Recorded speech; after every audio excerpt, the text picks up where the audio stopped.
आज का जो दिन है 15 अगस्त 1947 को हमारा मुल्क आज़ाद हुआ।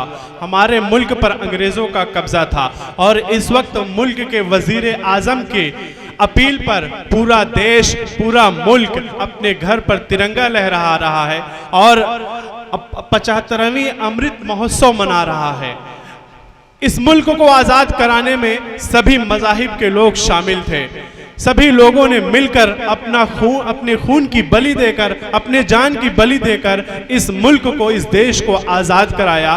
तब जाकर हमारा भारत देश आज़ाद हुआ और आज उस आज़ाद देश में हम चैन की सांस ले रहे हैं। मोहतरम सामाईन, जब भी इस मदरसे की बात आएगी, इस मदरसे को चलाने की बात आएगी, तो अगर मेरे कदम से कदम अगर कोई मिलाकर चलने वाला शख्स था तो उसका नाम अभिषेक मिश्रा है। मुझे इस मदरसे की जिम्मेदारी लेते हुए 4 से 5 साल गुजर गए और जब मैंने इस जिम्मेदारी को हमारे प्रधान बड़के और मास्टर इजाज साहब से मैंने इस जिम्मेदारी को जब अपने कब्जे में लिया, तो अगर मुझे कोई हौसला देने वाला था, मेरे पीछे नहीं बल्कि मेरे कदम से कदम मेरे साथ अगर कोई चलने वाला शख्स था तो वो अभिषेक मिश्रा था।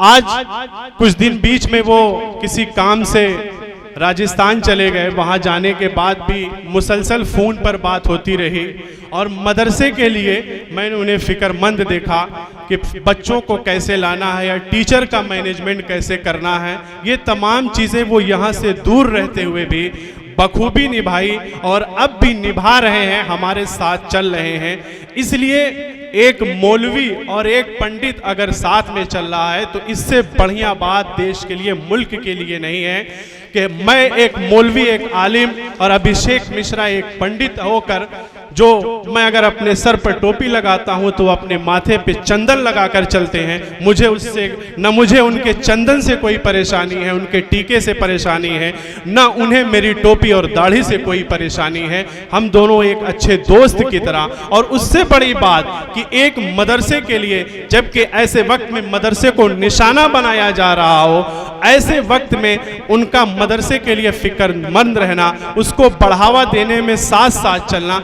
इससे बड़ी हमारे लिए कोई खुशी की बात नहीं हो सकती। सामाईन, मैं कुछ बात बताकर उसके बाद मैं माइक जनाब मदहर आसिफ साहब को सौंप दूंगा।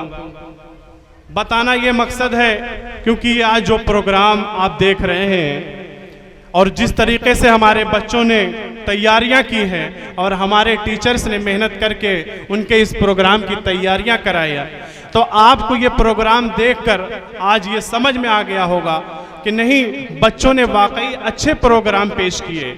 और जब बच्चों ने अच्छे प्रोग्राम पेश किए तो इसका मतलब यहाँ पर पढ़ाई और तहजीब, तालीम भी अच्छी ही दी जाती होगी। तभी बच्चे इस तरीके से अपनी प्रिपरेशन करते हैं, अपनी तैयारियां करते हैं और बगैर किसी हेजिटेशन के, बगैर किसी सोचे समझे, आपने अगर नोटिस किया होगा कि जो भी बच्चा स्टेज पर आता है वो बगैर घबराए हुए, बगैर डरे हुए वो अपने प्रोग्राम को, अपने कलाम को पेश करके और हंसता मुस्कुराता वो चला गया।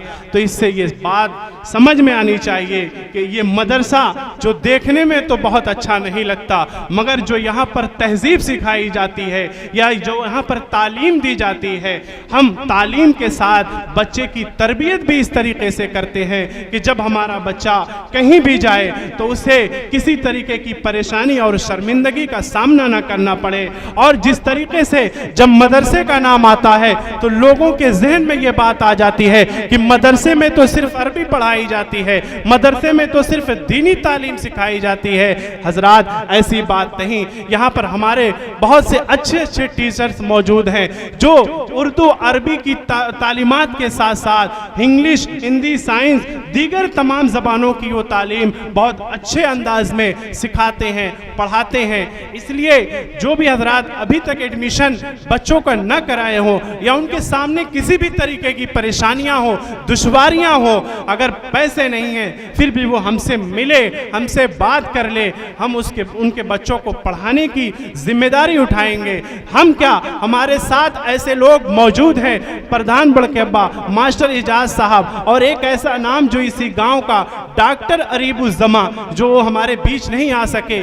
आज आप देख रहे हैं ये मदरसा जो चमचमा रहा है, अगर कुछ महीने पहले आप देखे होंगे तो ये मदरसा देखने में भूत बंगला लगता था, मगर इधर कुछ महीने मेहनत करके तकरीबन 1.25 लाख रुपए लगा, और वो 1.25 लाख रुपए मैं अपनी जेब से नहीं लगाया, आप ही लोगों से लेकर बस उस पैसे को मैंने ईमानदारी के साथ इन पैसे को इस्तेमाल कर लिया। और आपको ये नजर आ रहा होगा कलर पेंट और समरसेबल दीगर तमाम चीजें जो जरूरियात थी, उसमें सबसे ज्यादा अगर किसी का किरदार था, सबसे ज्यादा किसी की अगर मदद थी तो वो डॉक्टर अरीबुज़्ज़मा साहब की थी। और आज भी वो हर महीने हमारे बच्चों के लिए, उनका कहना है कि अगर जो बच्चा नहीं पढ़ पा रहा है आप बताइए, हम उस बच्चे के पढ़ाने के लिए हम अपने पास से अपने खर्च से पढ़ाएंगे। तो मेरे भाइयों, लोग काम करने के लिए तैयार हैं, लोग दूसरों की मदद करने के लिए तैयार हैं, बस ज़रूरत है उनकी हौसला अफजाई होनी चाहिए। और जिन लोगों ने इस मदरसे को बनाने में बड़ा किरदार निभाया, डॉक्टर ए जाफरी साहब, माजिद खान साहब, वो कुछ मेहमान जो हमारे बीच नहीं आ पाए, उनका हम शुक्रिया अदा करेंगे, चाहे वो पैसे से हमारी मदद की हो या किसी भी तरीके से हमारी मदद की हो। मदरसे के बारे में कोई अच्छा सोचता हो कि इसकी तरक्की हो, ये आगे बढ़े, हम उसका, अपने गाँव वालों का और अपने तमाम मेहमानों का एक बार फिर से शुक्रिया अदा करते हैं। और अपने तमाम टीचर्स का और अपने तमाम बच्चों का भी हम बहुत शुक्रिया अदा करते हैं कि उन्होंने आज अच्छे अंदाज में प्रोग्राम पेश करके इस मदरसे का नाम बढ़ाया, हमारा सर फख्र से ऊंचा किया। हम अपने बच्चों का भी शुक्रिया अदा करते हैं। क्यों? क्योंकि हमारे कुछ ऐसे बच्चे जो यहाँ शुरू से पढ़कर 8 तक पढ़े और 8 पढ़ने के बाद वो 9 या 10 दूसरी जगह गए। हाई स्कूल में जब उनका रिजल्ट आया इस बार, वो 80, 82, 85% हमारे इसी मदरसे के पढ़े हुए बच्चे लेकर आए हैं। क्यों? क्योंकि यहाँ पर इस तरीके से पढ़ाई होती है, इस तरीके से उन्हें समझाया जाता है कि वो आगे चलकर कामयाबी की राह खुद हमवार कर सकें। इसलिए हम सभी का शुक्रिया अदा करते हैं।